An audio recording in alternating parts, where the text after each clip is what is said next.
our moderator for the day. Our moderator for the day is by the name Mr. Jimmy Kisomba. Jimmy is a data privacy solutions engineer. He's a certified information systems auditor and a certified public accountant with over 14 years experience in assurance services. He has been part of several international audit engagements. He is also a seasoned trainer in the field of IT risk, fraud risk, data privacy, and anti-money laundering controls. Ladies and gentlemen, allow me to hand over to Mr. Jimmy Kisomba to take us away on our next journey.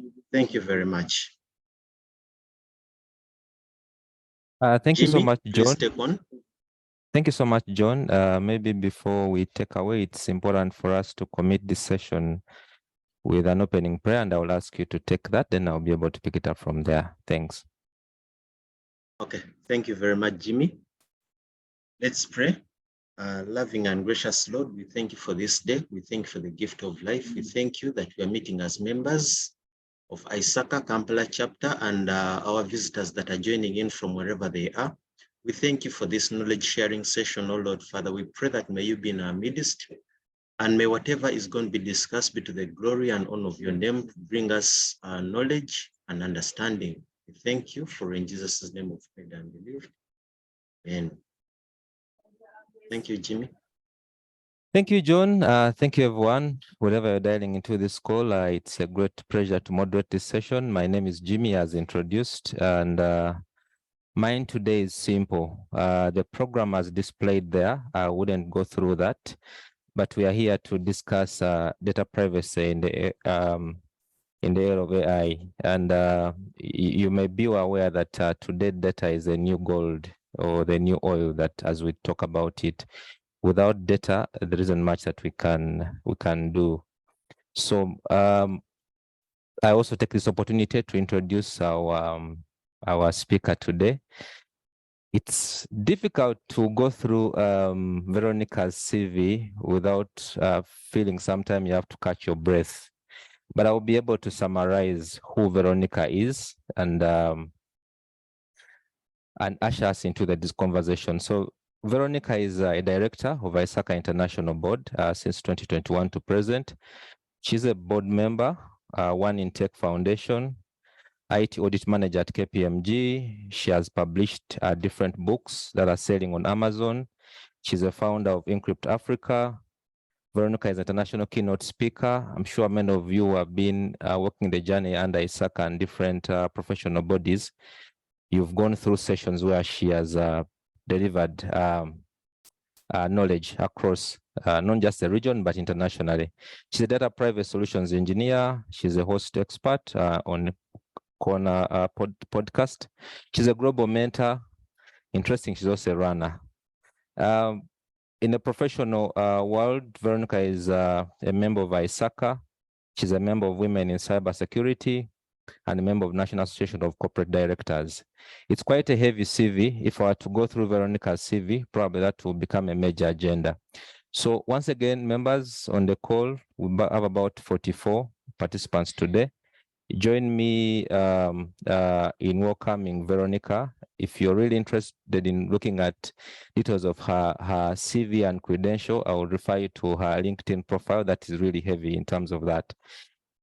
So ours today will be brief, and I will just pass on a few housekeeping rules. I request that we'll keep our mic mute. If you have questions and comments, you can type them into the chat. We'll be able to pick them up at some moment.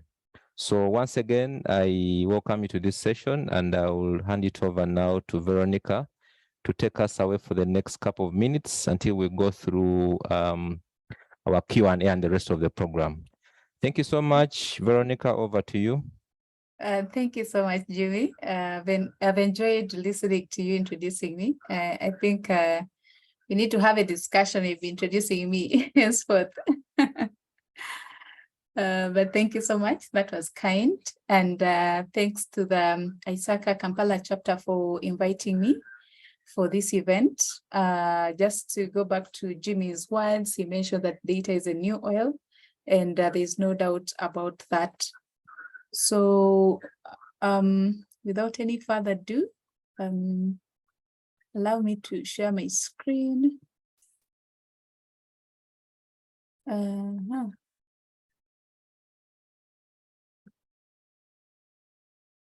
Okay, I don't know. Let's come to my screen here. Let me try to.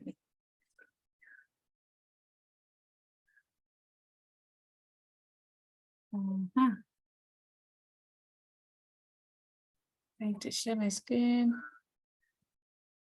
Can you see it? Yeah. Not Can yet? do you have access to share, Veronica? I think maybe elevate my rights. Okay. Hmm. Because we seem not to see anything from your end. Okay, all right. Let me try sharing again. We see what happens. Back to Zoom. Technology.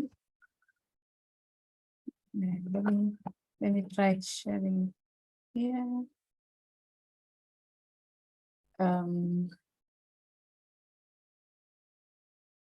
Kindly confirm It that is you coming. can see my screen. Oh, It is coming. Yes, it's there. perfect. We have it. Wow, technology. Yes, I Okay, confirm I can see your screen. Thanks. All right, thank you so much, Jimmy, for confirming. Yeah, so of course, we are talking about data privacy in the AI era. And it is of no doubt that at least each one of us has spoken something or said something about ChatGPT amongst any other AI tool. So the fact is we are in a digital era, and personal data has become an incredibly valuable commodity. And the vast amount of data generated and shared online daily are enabling businesses to make decisions, governments, organizations to gain insights on how to make better decisions. So this still comes with a price, and that brings us to the privacy concerns that are surrounding how personal information is being used. So let me first pause here and ask Rita or Jimmy, check the chat. I'd like our participants to let us know just a definition of data privacy. Anybody to give it a try? What is data privacy?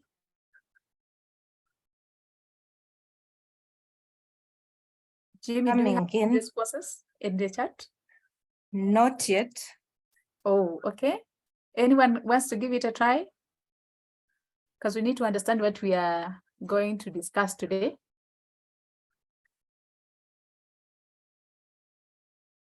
Anyone? What is privacy?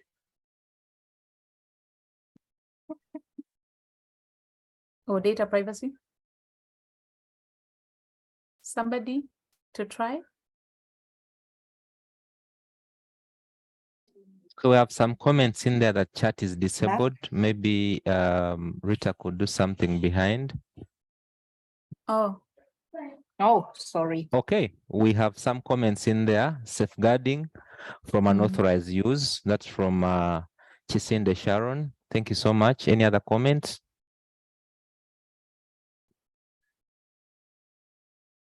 Okay, I think in the interest of time, thank you, Sharon, for the response. So I think anybody has heard of a person called Elon Musk?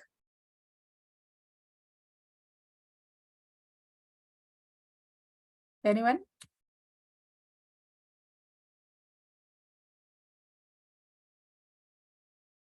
Jimmy, what do we have in the chat? We have a couple of thumbs up. I think people have heard about the Elon Musk. Okay, very good. If you've heard about him, that's very fine.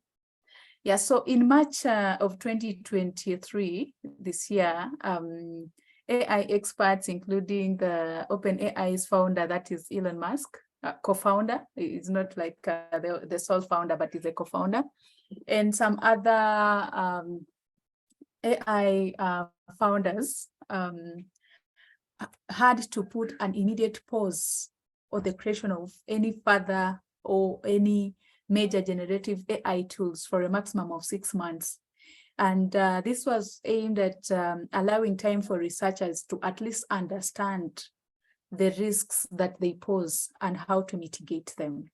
There is a tweet I just copied from Elon Musk's Twitter account that I've put on this screen, that ChatGPT is scary good. We are not far from dangerously strong AI.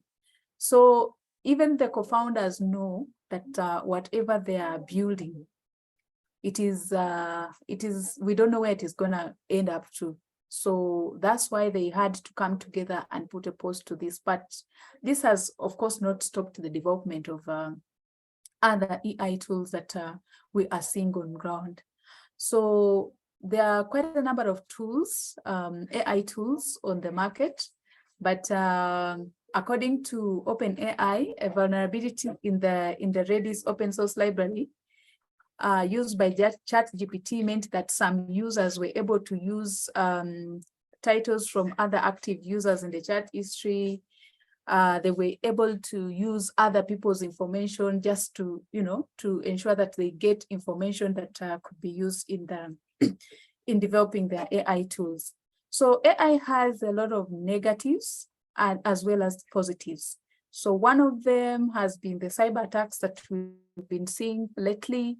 The other thing is deep fakes, where somebody's image and facial expressions and how they react is copied and imitated or cloned into somebody else's image, and then made to the viewers to think that that is the actual person, yet it is just a clone of somebody.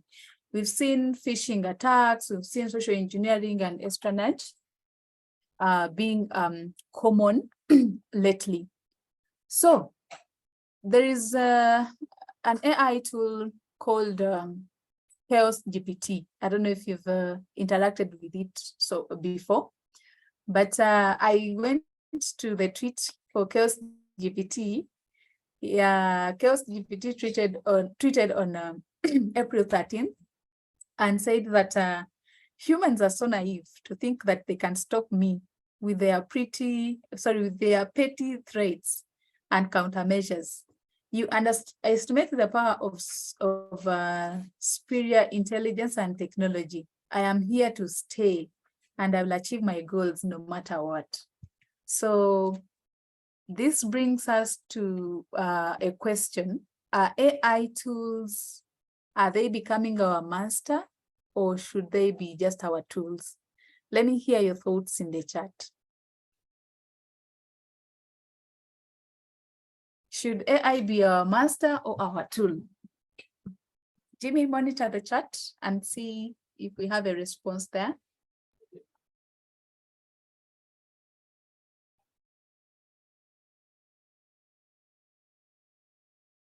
Any response? Yeah, there's a comment from Anonymous. Yes. Okay, it's a previous comment. It all depends on how we use it. That's from Deogracious Okelo. Okay. Oh yeah. Thank you, Deogracious. So we'll proceed to the next. So ISACA lately released a privacy in practice research. I don't know if you've been able to have a look at it. If you haven't maybe interacted with it, you can see the full report from the ISACA resources. And the major purpose of this, or the major emphasis for this report, is to ensure that privacy is an essential component of digital trust. Because if we are speaking about AI, if we are speaking about AI tools, we have to ensure that privacy is essentially considered. So I urge you to read it just in case you had not interacted with it before. So let's now dive deep into the topic today. So what is the data? What data are we talking about? So we are talking about the text. These include email, articles, code, There are images, including art, photographs. There is audio, including audio recordings, sounds. There is video recordings. So what AI tools are doing is that they are training on this already available. They are being trained on this already available data. This data is harnessed, input, and then at the end of the day, that's where we are able to say that ChatGPT is so smart. You can just ask it to write for you an essay, and it is able to do that for you. You can ask it to write for you an article, and it is able to write for you because it is being trained on the data that is readily already available. The only problem with this data is that the data is as recent as of the time it is the tool is being trained at. So understanding AI, going further, and here I'd like to mention that AI learns and adapts. So from that information that it is exposed to, it is able to learn and adapt. It is able to mimic what humans do, or how humans react, how humans think. AI is considered with machine language algorithms, natural language processing algorithms, and neural networks. AI also requires careful consideration and integration, since we are privacy experts, and this is what we are looking forward to achieve. And then, just to comfort you, AI is not going to replace you. Some people are already scared that if AI can do a work of an assistant, or any work, because we are going to, as we proceed further, we are going to look into the industries where AI is being used. So AI is not going to replace you. What I can only say is that if you don't embrace the use of AI, you're likely to be replaced by it, but it may not replace you. So AI works through generative, dependent on the tools.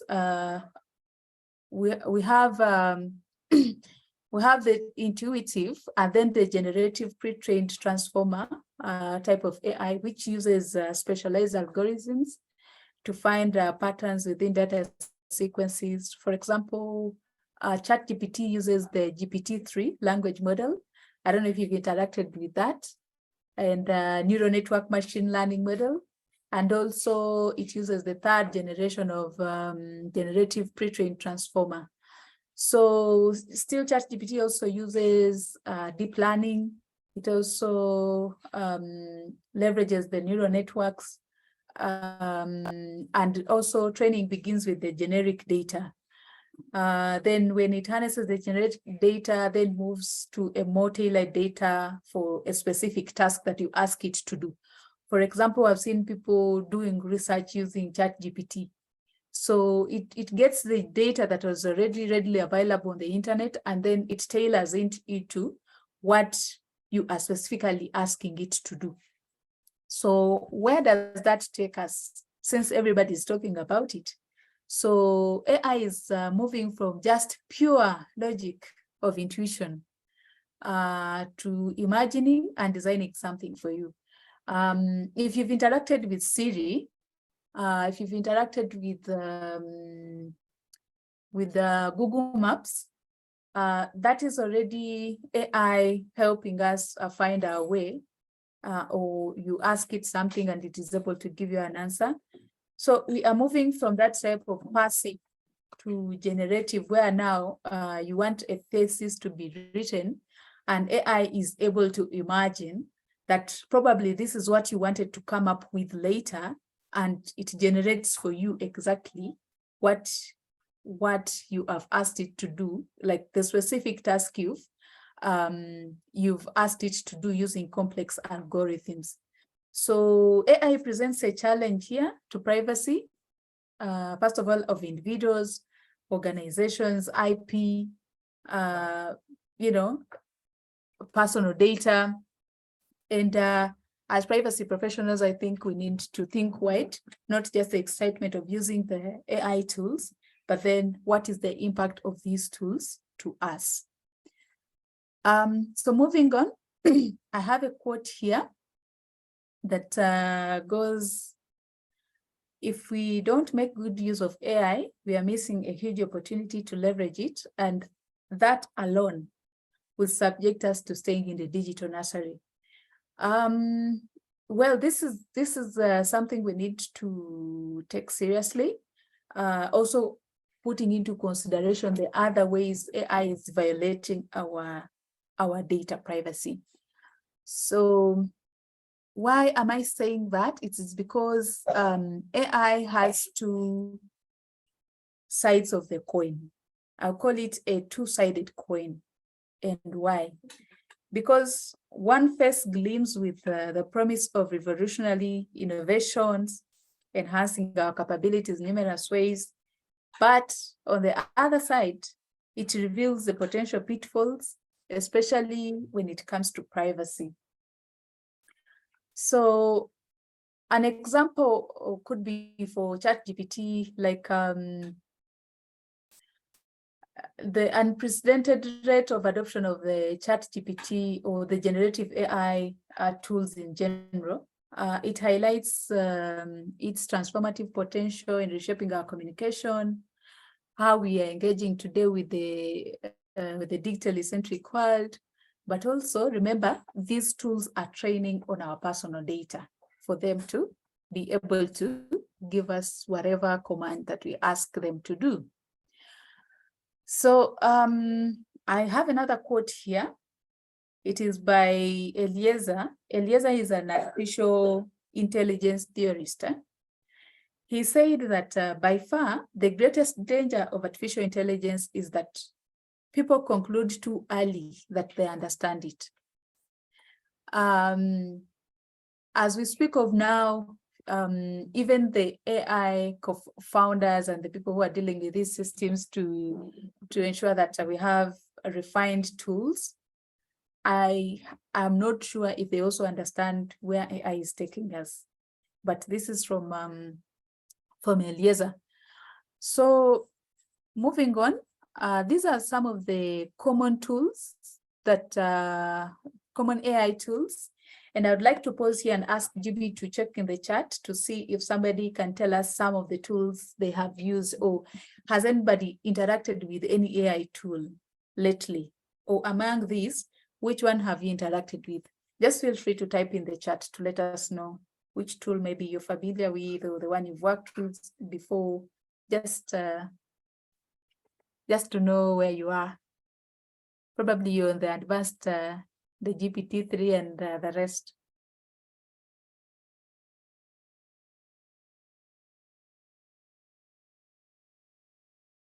Jimmy, do you have a response?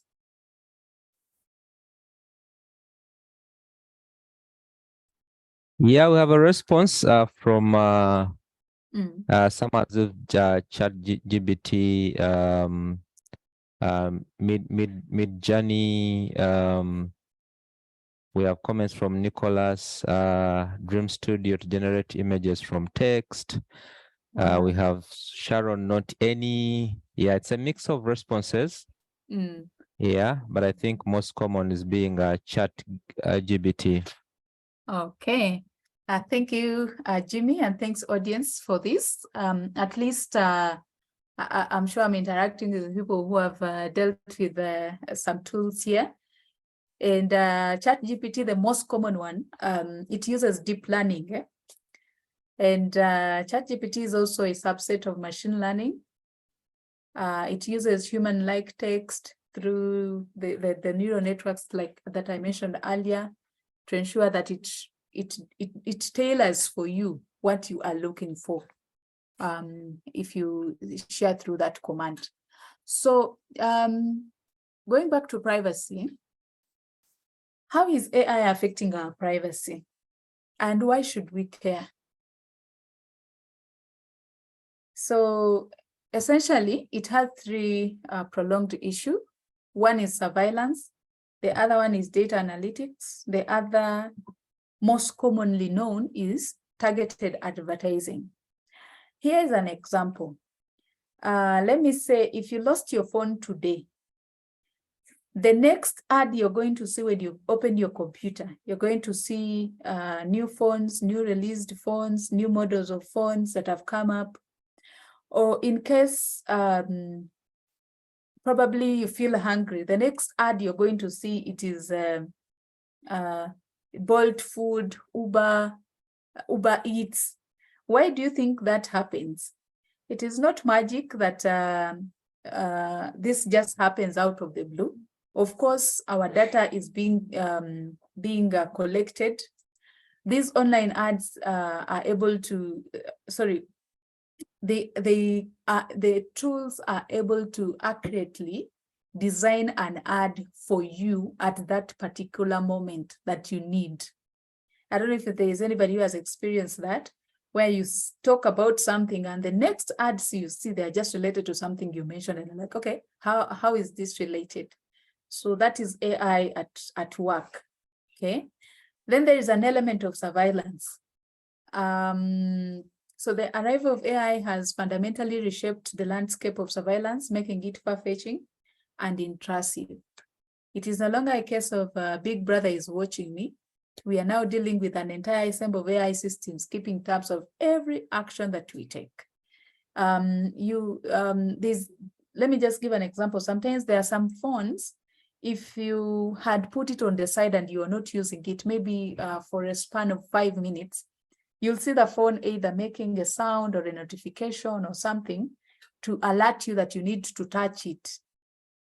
So that is AI busy at work, making our life dependent onto it. So AI is affecting our lives in both positive and negative ways, and we will see going forward in the next slides on how AI is impacting us. But I think the main issue is to ensure that we know which data AI interacts with. How are we ensuring that AI is handling our data correctly, transparently, and either we have regulations surrounding that. So moving on, AI and the data subject. So I'll pause here and ask a question for somebody to define for us who a data subject is. Jimmy, kindly monitor the chat. Who is a data subject?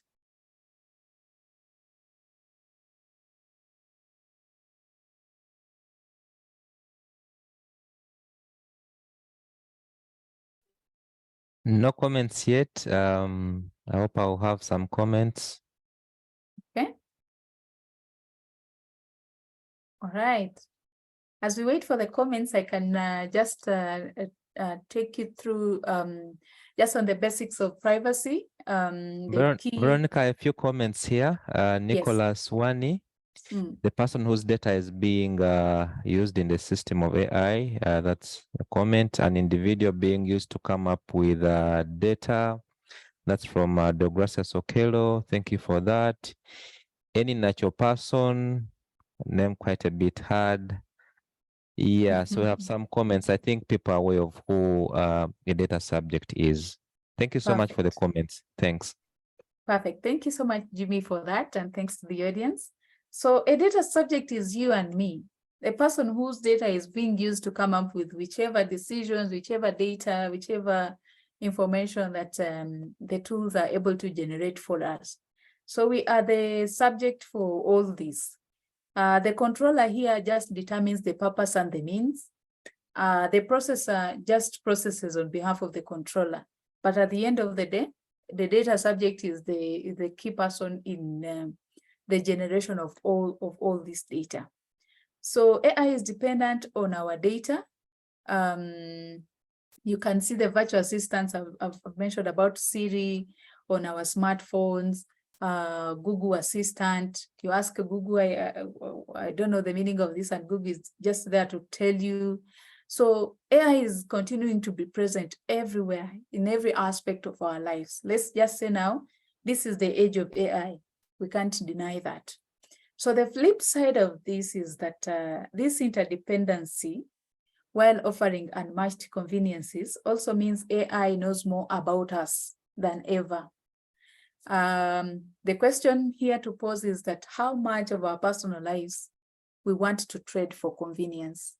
Because maybe you want to do a prescription for a drug and AI, what can I do? I have a headache, and AI is able to share with you. So how much are we willing to trade for this convenience?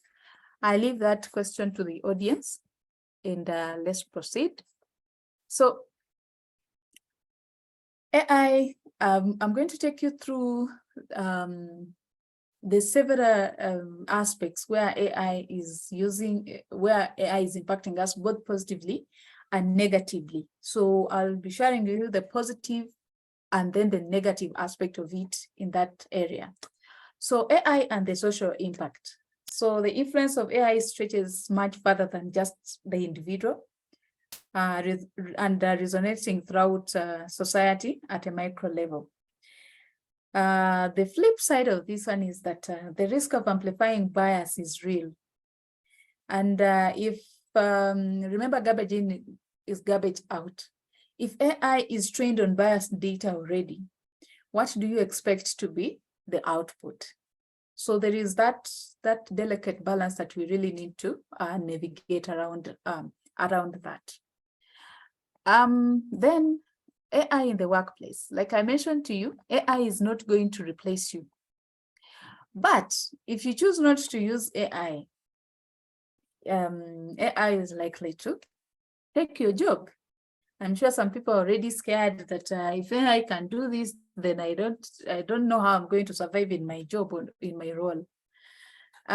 This is how the future looks like. Robots will be, or AI tools will be able to do every task they're already doing, but there are some areas where they had not yet been so much invested, and this is more of a transformative wave to the workplace. So much automation. As auditors, we are always saying that there is a lot of errors when it's just manual work. So we are always recommending automation, but automation is also coming with a price. So the flip side of this is that there is fear of job loss, because most people are worried right now. They're wondering what is going on. Maybe AI will be able to take their job. Maybe they will not be able to compete well in the job market. Employees are being monitored using AI tools, which is a very big challenge.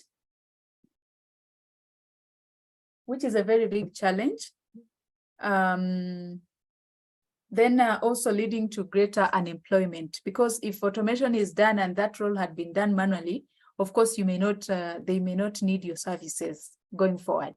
But if you learn to use that AI tool, probably you may survive that. So then AI in the legal landscape. How is the legal landscape looking like apparently? So the legal landscape is struggling, first of all, with the rapid advancement of AI. Existing laws may not adequately address the complex issues that are arising from AI, especially in the aspect of impacting our data privacy and security. And also AI can operate across borders, making jurisdictions a challenge. Because anyway, on the latest, the EU proposed an AI regulation that is soon going to be enacted into law just the last month. And this month, I put for you, this week, I put for you this snippet here. The owner of ChatGPT was sued. I think it was on 26th, just this week, was sued because they are stealing vast amount of information to train the tools that they are developing. So lawsuits have already started coming in, and we don't know where this is going to take us. But of course, AI is using data that is scraped off the internet, from the books, from the articles that we post, all the posts, the YouTube videos, every content that is on the internet. So the owner was sued this week, and we are waiting to see where that will end.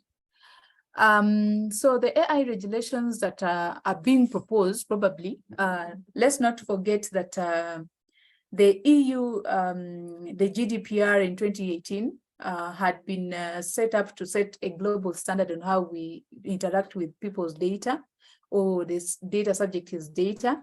And now in 2021 April, the European Commission also proposed the first EU regulatory framework for AI. It says that AI systems can be used in different applications, analyzed, and this poses a risk to all the users. So the different risk levels will mean more or less regulations. We are yet to see what is going to happen next.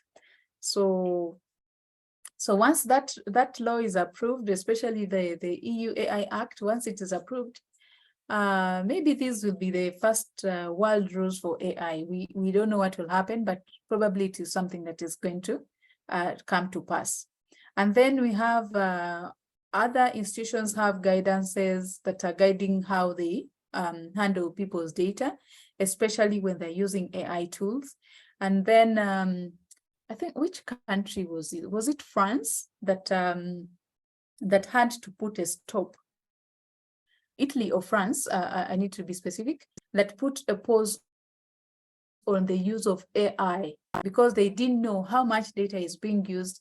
Is it, which data are they training people on, with the concerns related to if a child went to the internet, to use any AI tool and they needed an answer, and then maybe ChatGPT gives an answer related to someone's bias or some false information, how are we able to regulate that? So concerns are coming up around there, and we hope these are things that we need to bring to light as professionals to see how best AI can benefit us.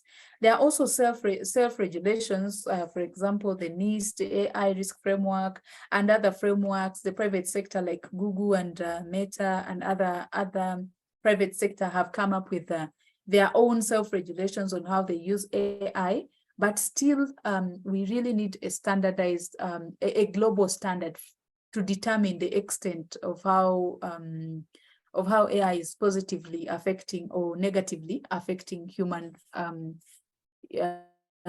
life. So let's go to AI in the health sector. So the health sector, like any other industry, it has also transformed it in a certain way. We've reached a point where you're able to do a prescription, just going online and being able to describe your maybe what you're ailing from, and AI is able to give you a prescription of which medicine to take, or maybe which hospital to go to, or which doctor to go to, things like those. The risk here is that with the massive amount of sensitive health data involved, the question is privacy is paramount here. Because at the end of the day, we don't know whether AI tools are abiding with the HIPAA law regulation or any other law that is specific to protecting health data, health-related data. So the way forward here is protecting patient data while leveraging AI for better health outcomes. Then AI in education. So how is it impacting us? We've witnessed AI-led training, we've witnessed AI personalizing learning paths, automated grading systems, which is very good. The only concerns here, not one, but just a concern here is that what if this tool in education is discriminating a certain group of children? What if is keeping you at a certain standard that is from our automated grading system, these are the grades that you are eligible for, when maybe the data it is basing on, it is incorrect. So we have such concerns. How do we ensure that children's data is protected? How do we prevent the misuse of children's data here? How do we ensure that the data is not affecting the users who are interacting with this tool? So there are a lot of discussions that are coming up. Then we have another item on AI in fintech and insurtech. I'm sure everybody has interacted with this. Like these days, you just download an app. If maybe you want to get insurance cover, enter the details that have been requested. It is able to do your KYC details verification instantly. You have a robo advisor on which which insurance cover you're eligible for. It is able to an example also when you're signing up on an app or tool, it asks you whether do you want to log in by your fingerprint, by your facial just to use your face to log in, automated claims processing. We've seen things related to payment just using your face. So AI has, I think, made some of this work easier. The only flip side of it is that this innovation, well, it is bringing in efficiency, but the privacy concerns related to the financial decisions that people are making, the extremely sensitive information that is handled by insurance companies and fintechs, it is still a question that you and I need to reflect on. Then AI in biometrics. So here, of course, we log into our phones using our biometrics. Everybody, you go into a building, you enter your biometrics, you're able to access, or maybe you want to access a government service, you want to unlock your phone, you want to check in at the airport, especially to the US citizens. It's just your face or your retina or your fingerprint, and that is done. Yes, that's convenient. It's very good. It's very smooth. It helps to decongest airports and everything, or it helps you access your phone quickly without remembering the password. There is a flip side that inappropriate use of biometrics could lead to unprecedented surveillance and privacy violations, because we don't know if this data is harnessed. Yes, it's for the good, it's collected for the good, but we don't know where else this data is used for. Nobody has that answer.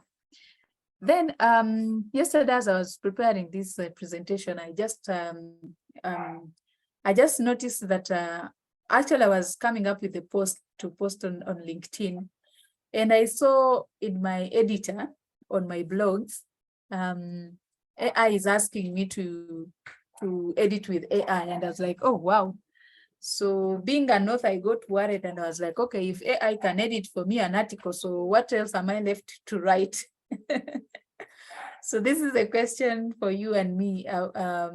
In the creative industry, it has changed quite a lot of things. It can write for you an article, a post. It can write for you a thesis, research paper. So what are we left with? Okay, so moving on to the next, AI in the dark web.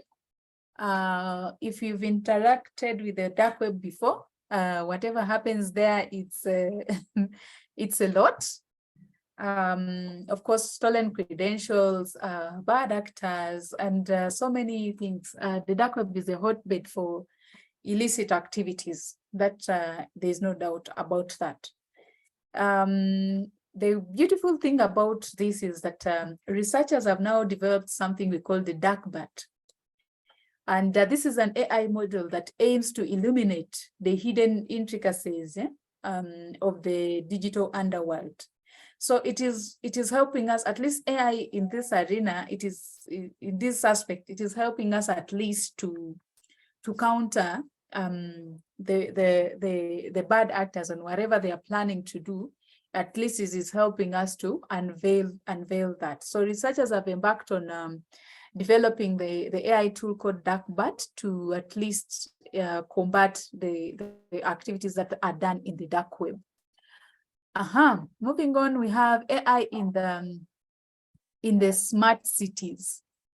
So smart cities are powered by AI, and they promise a future of improved sustainability, things like traffic management, things like waste disposal, energy use of AI that is guaranteed, smart streets, smart parking, quality water, gas, all that. The flip side of this is that a smart city also means constant data collection, because for it to be able to manage the traffic tomorrow, it will need data to collect more data continuously to ensure that tomorrow it is able to to manage traffic efficiently. So striking a balance here in this innovation and protecting our data, it is still a question between you and I to look at.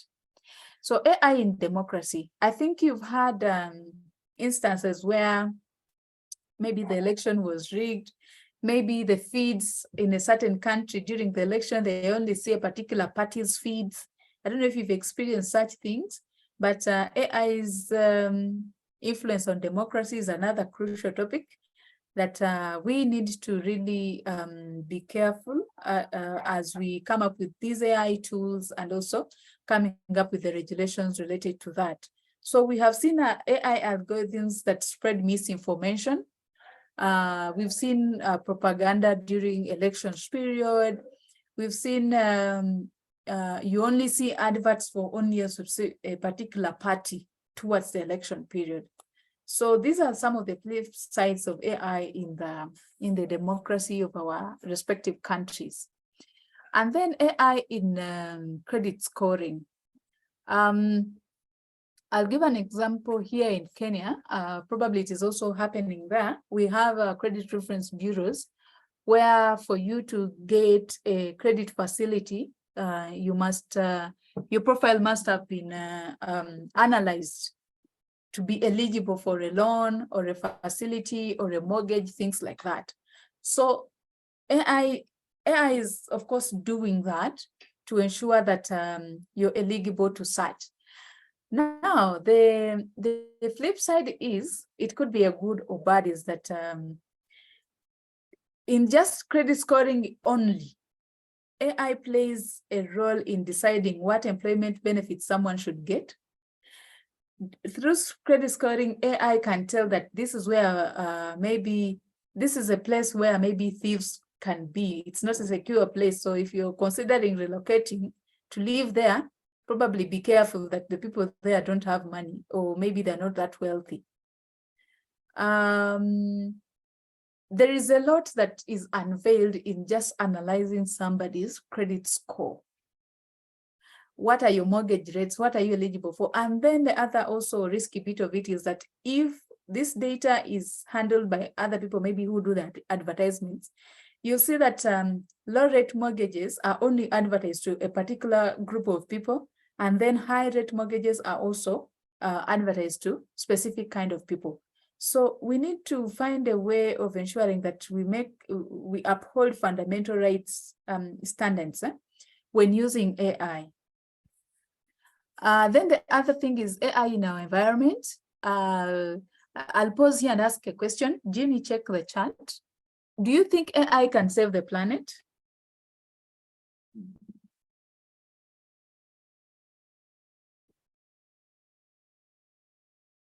Jimmy, do you have a response? Nothing yet. Very interesting question. Participants on the call, wait through and see what. Yeah, Douglas Osakelo says it is saving the planet already. So it's not something that for the future, but saving the world. Yes, it can. From Sharon. Thank you. Any more comments? Okay. Thank you to the participants. So AI is already predicting our climate patterns. It is already predicting for us what is going to happen in the next few months or 2 days or things like that. The concern here is that AI can play a crucial part, but the environmental footprint of AI itself, from first of all, the extensive energy intensive data centers to e-waste is a concern. You remember when the technology for cloud computing had just been come up, everyone was going to the cloud, But at the end of the day, these data centers use a lot of energy to ensure that they can keep all this data. So yes, we are saving our data in the cloud, but also the environment as well, operating these data centers of course, it is also another concern that we need to think about. So that is something we can also think about. And then, anybody came across this picture somewhere?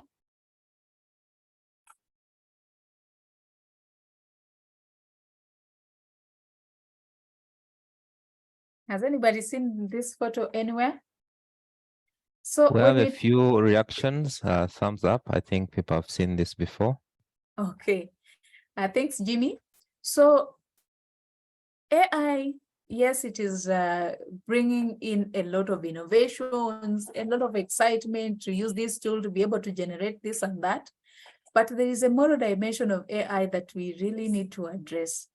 So there's this image that came onto the internet and started flooding almost everywhere. And morally, for sure, I don't know how to even say that, but how do we ensure AI observes human dignity and rights? Okay. How do we even embed fairness and prevent discrimination in AI systems? And then how do we assign responsibility and accountability when things go wrong? Because yes, this image was generated by AI, taking accountability to that, but you know, the human dignity around how people are using AI, I think it's something, it's a question for everybody to reflect on. Yeah, so so on top of that is that AI can be used to create convincing fake images, like that one for the Pope, fake videos. You've seen them making videos where a president is making a directive on something, which is fake, and the president has not mentioned anything. Also, it is being used to capture misinformation and even manipulate public opinion. For example, with deep fakes, you've seen that happening all around. The creation of, dissemination of fake videos, images that have serious implications on privacy. A lot is happening. So I think in March, Elon Musk and other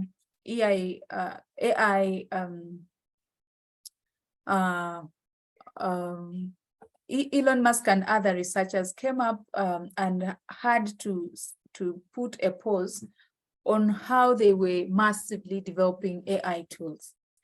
So fighting AI, they work AI, Musk recruits a team of developers to develop AI rival. So Elon Musk, even if he was among the people who invented this, the co-founders, he has also employed people who are fighting the AI rival. So probably that is a war that is that we are yet going to witness, not war with guns, but war with computers and tools. Okay, so what are the positive uses of AI for GRC roles? This I brought in for us to appreciate that AI is not going to replace us, because if you're already using it, you can attest that you're already doing threat detection and analysis. You're able to detect malware and prevent it. You're able to detect fraud and prevention. We are doing AI penetration testing. GRC professionals are able to analyze large amounts of data. We use a lot of tools when we are doing data analytics in our audits, identify anomalies in our work. AI is also helping us prioritize critical threats, improve accuracy, policy formulation. There is a lot that AI is already helping us, GRC professionals.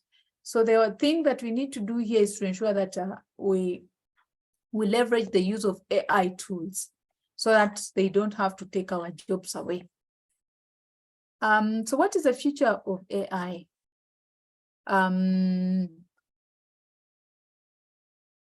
AI is now ingrained in our daily lives, from the how we access doors, how we interact with people, how we think about different things.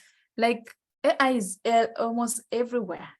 So we need to just prepare for disruption, not just disruption for losing your job, but disruption in all aspects of our lives.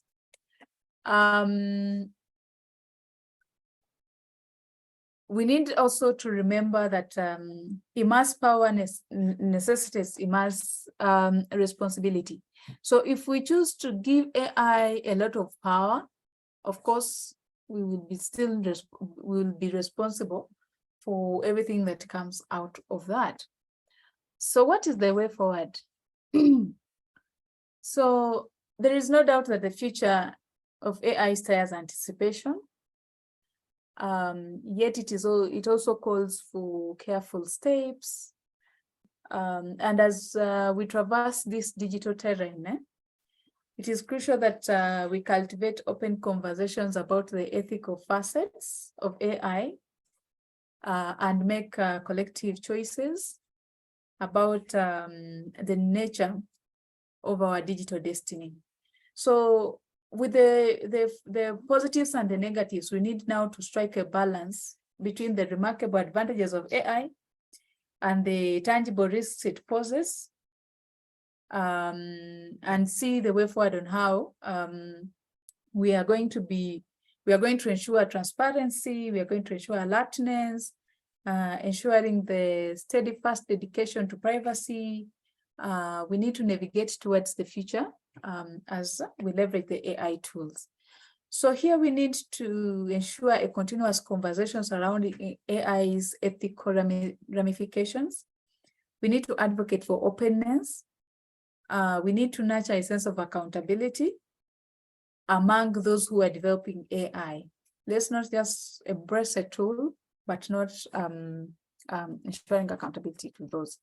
So as I conclude, we need to strive for an AI-powered future that respects our privacy, that's number one, that protects our data, and above all, values our fundamental human rights.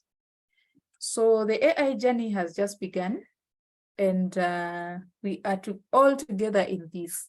So let us stay curious, let us stay informed, and learn as much as we can, and leverage the AI tools in our daily practices and in our daily lives.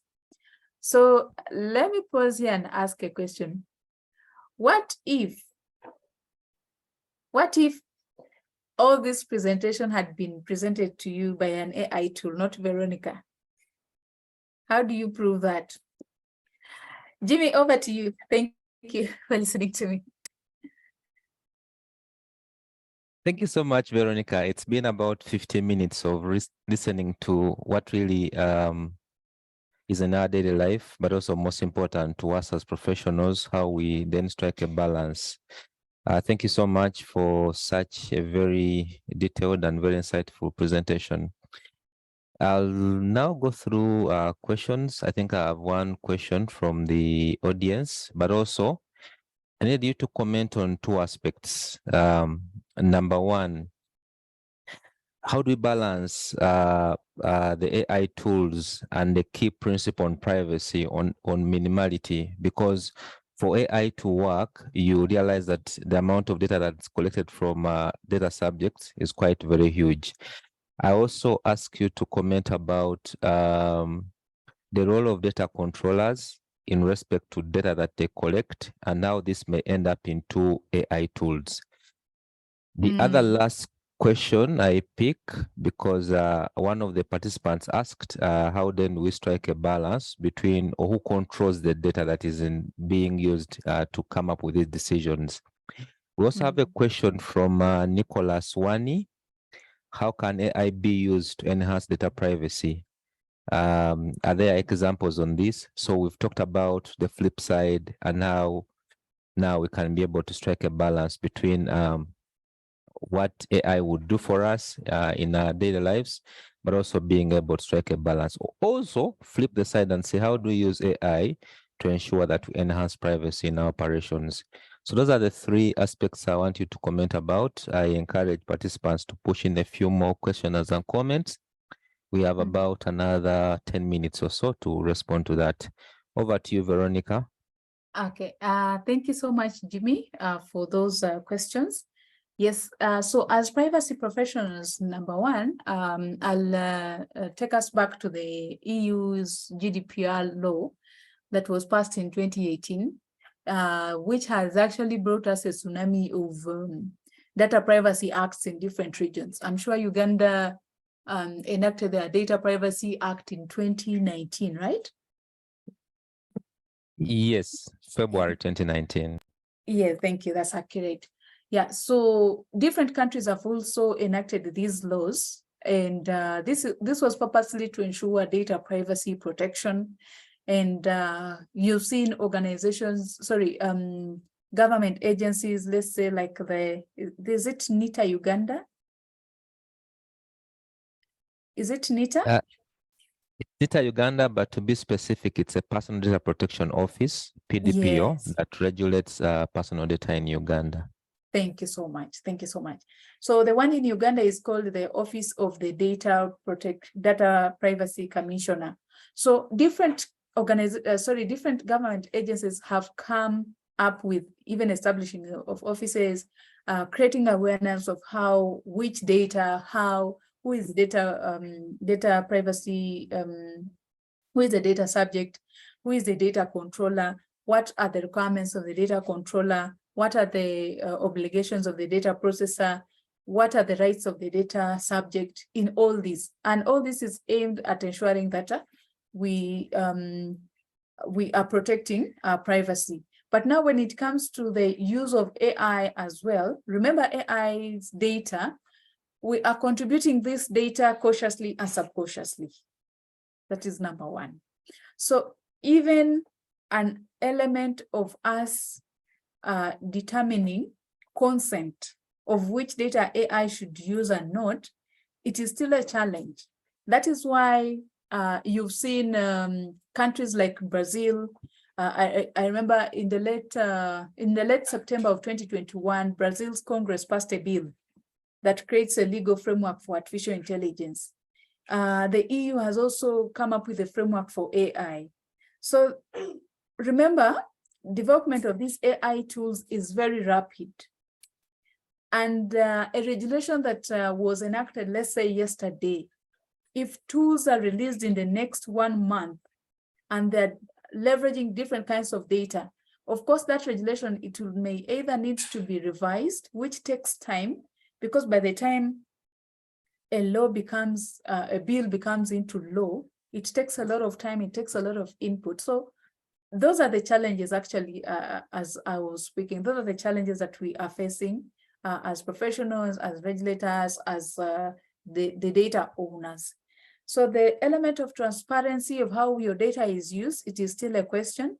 You've seen that AI is able to predict for you what you're going to think about in the next minute, because it can decode your thoughts, it can decode your dreams.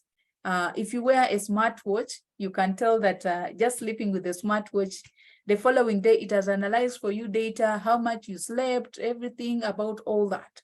So now we've even moved away from this one that needs to be worn, and one that will predict for you, even if you don't wear it, it is able to tell you that this is who you are, this is what you do, and this is what you're going to think about in the next 4 hours or the next couple of weeks. You're going to make such a type of decisions. So it is, let me just say, it is a question between me, you and I, and how we are going to have a regulated tools. It is still a question that everybody is still looking at. So the different risk levels mean it is either more regulation that will be required or less regulations, but also putting the regulatory aspect aside. As professionals, what are we doing in our areas? Are we sensitizing our developers that using this type of data without consent of the user, it is not appropriate? Are we doing our own self-regulations in our own aspects before even we engage the regulators, because it starts from where we are before the regulator comes in. So what efforts are we doing? How are we educating our developers? How are we trying to create awareness that personal data is sensitive? How are we doing even the classification of our own data in our own environments? Let's say in the organization. Do we have data classification matrix? Do we do data privacy impact assessments? Do we inform the regulator that maybe this data has been breached in such and such, maybe an AI tool? For example, there are recent developments that are coming in from employers where they are getting worried that employees, let's say an example of creating a contract, let's say with another party, employees get sensitive data, put it into ChatGPT and like, create for me a contract with this client. And remember, you're sharing either the IP or you're sharing sensitive data to ChatGPT to create for you a contract very quickly, so that you can ignore using the legal services. But at the end of the day, you shared that data. Because remember, when you're logging into ChatGPT or any other AI tool, you sign up the terms and conditions. But those conditions, it is at their discretion to use your data the way they want. Maybe when the regulations come up, they will be revised. But at the moment, it is at their discretion because it is their own innovation. It is their own tool. It is you who need them to use it. Back to you, Jimmy. Thanks so much, Veronica, really, for throwing light around that. It's interesting if you look at our current operations today. If you think about, if you look at for us work in the financial services sector, I've read a couple of reports where the strategy of different banks is to create a technology company with a banking license. If you read the wording very clearly, creating a technology company with a banking license, other than having a bank with a bias on technology. So I think that's the space where we're operating, and that's not going to end.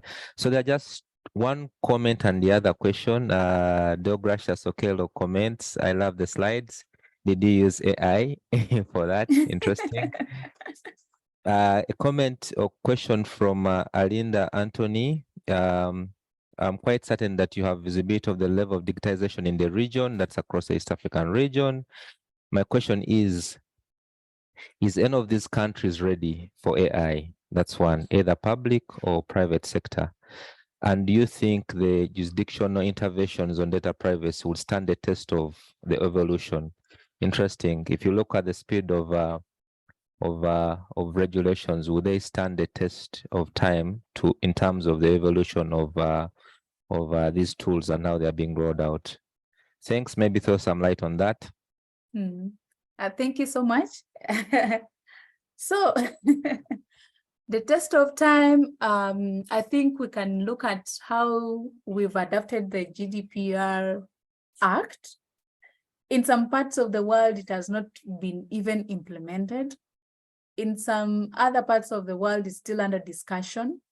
In some other parts of the world, it has been influential, and it has changed on how people process people's data. So I think when you say region-wise, are we ready?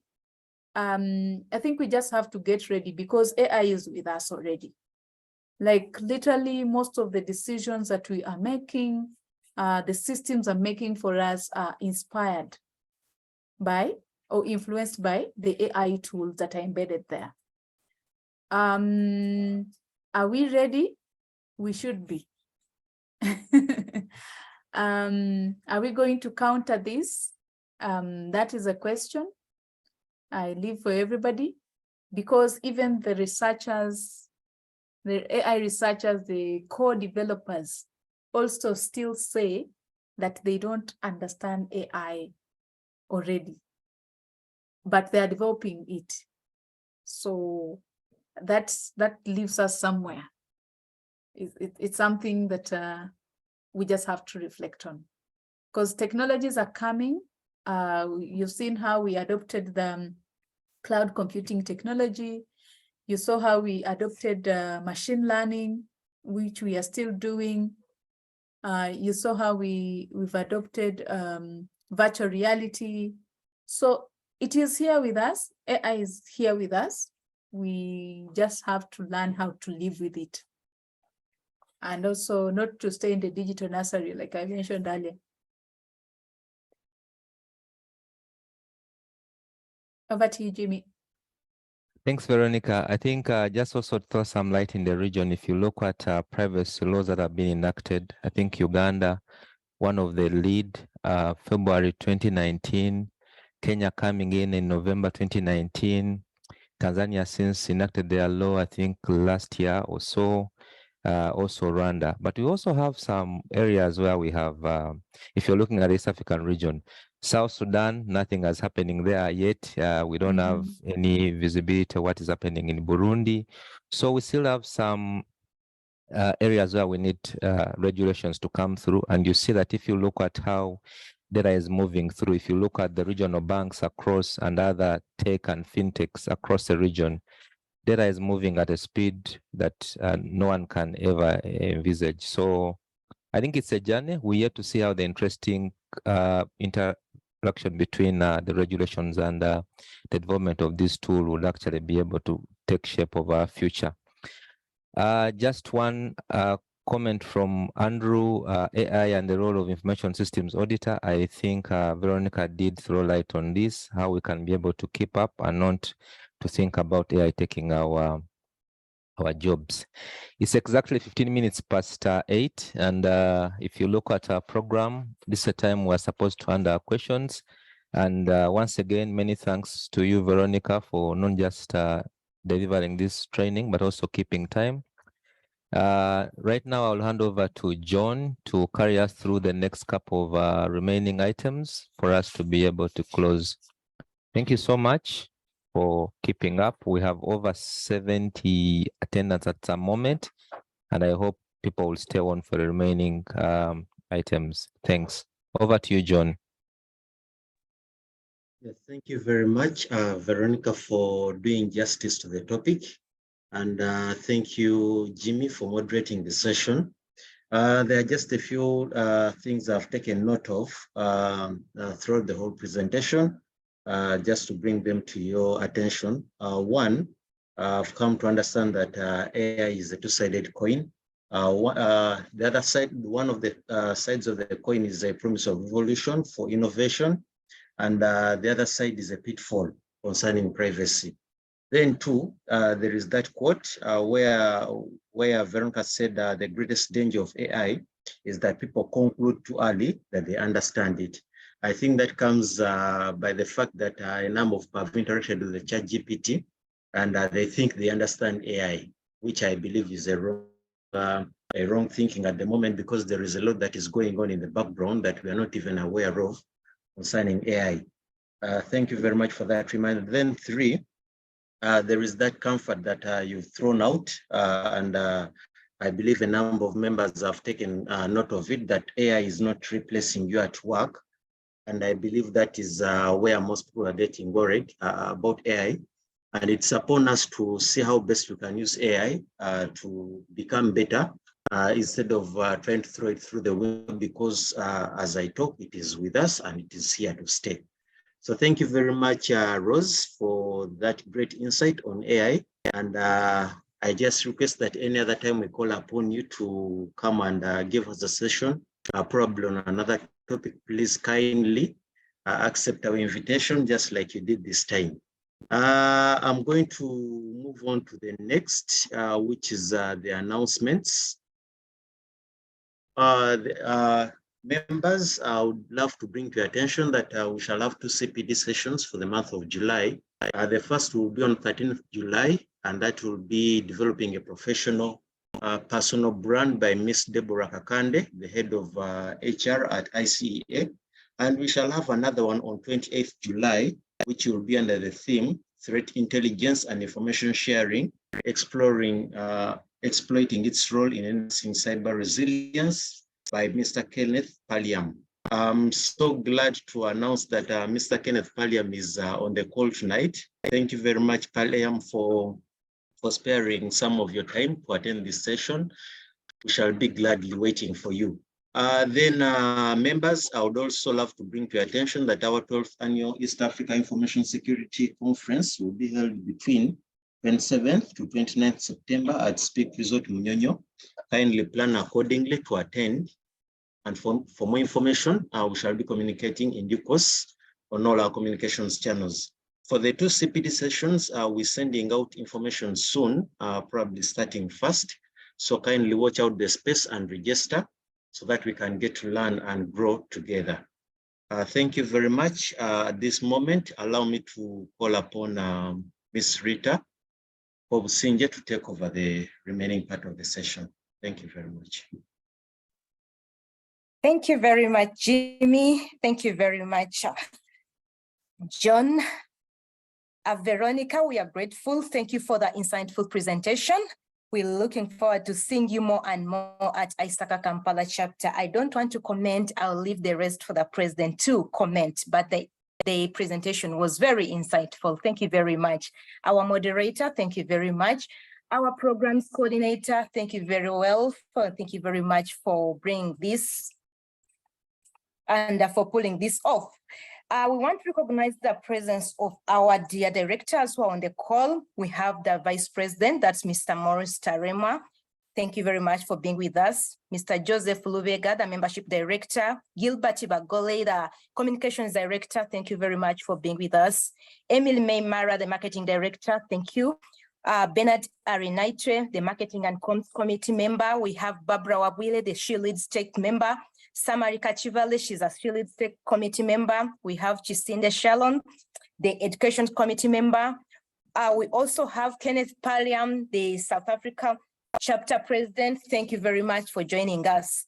Allow me at this point to welcome our dear President to give the closing note and of course to thank our speaker. Thank you very much. Mr. President, please take us away. Over to you, President. Thank you. Thank you, Rita. Good evening, everybody. If you don't mind, could you please allow me to switch on my video? I think it's disabled. As that is being done, I would like to once again thank everyone who has joined us on the call today. In a special way, I want to thank our presenter, Veronica Rose, who has been a great supporter of the chapter all these years and has represented us at the highest levels of leadership as well as advocacy. We really appreciate you, Veronica Rose, and your contribution to the profession. I think we have a great asset. People will agree with me that we have a great asset in you as an ISACA member and a digital trust professional. I also want to thank my senior leader, Kenneth Paliam, President ISACA South Africa chapter. It's the oldest and the biggest chapter of ISACA in Africa, and we have immensely benefited from their support directly and indirectly, and we look forward to engaging you next time as we hear from you as you present. AI is something that everybody is talking about, and I think we shall continue to witness this in the coming days. People say we are at a 1995 moment for the internet. We are at the iPhone moment in terms of AI. It's groundbreaking. It's unprecedented. And I think as a continent, we are challenged because we need to increase our representation in terms of the technology. We don't have as much training data for AI. And so if you look at the outcomes and the products and the applications, we are underrepresented and don't have as much advantage because we do not contribute to the R&D. And so we've got to have local solutions, local investment in R&D and advocacy to do more for ourselves as a continent so that these technologies can have local application and local value beyond the generalized approaches we are seeing today. Allow me to just stop here and wish everyone a great evening. Special thanks to the team of organizers, the volunteers that have joined us, the directors that we have, the team at the Secretariat, and every one of you members and guests who have been with us tonight. Thank you so much, and I wish you a good night.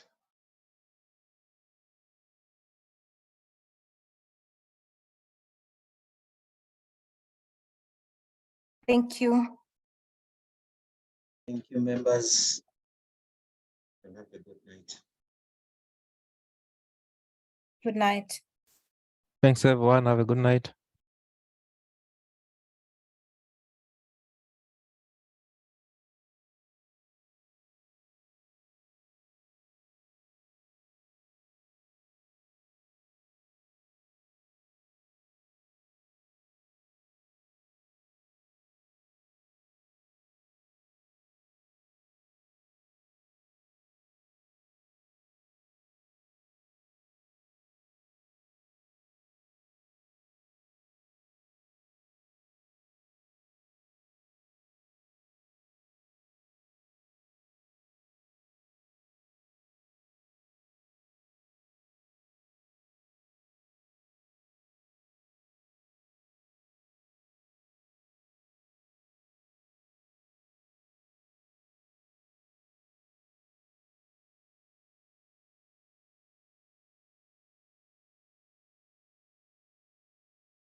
What is it?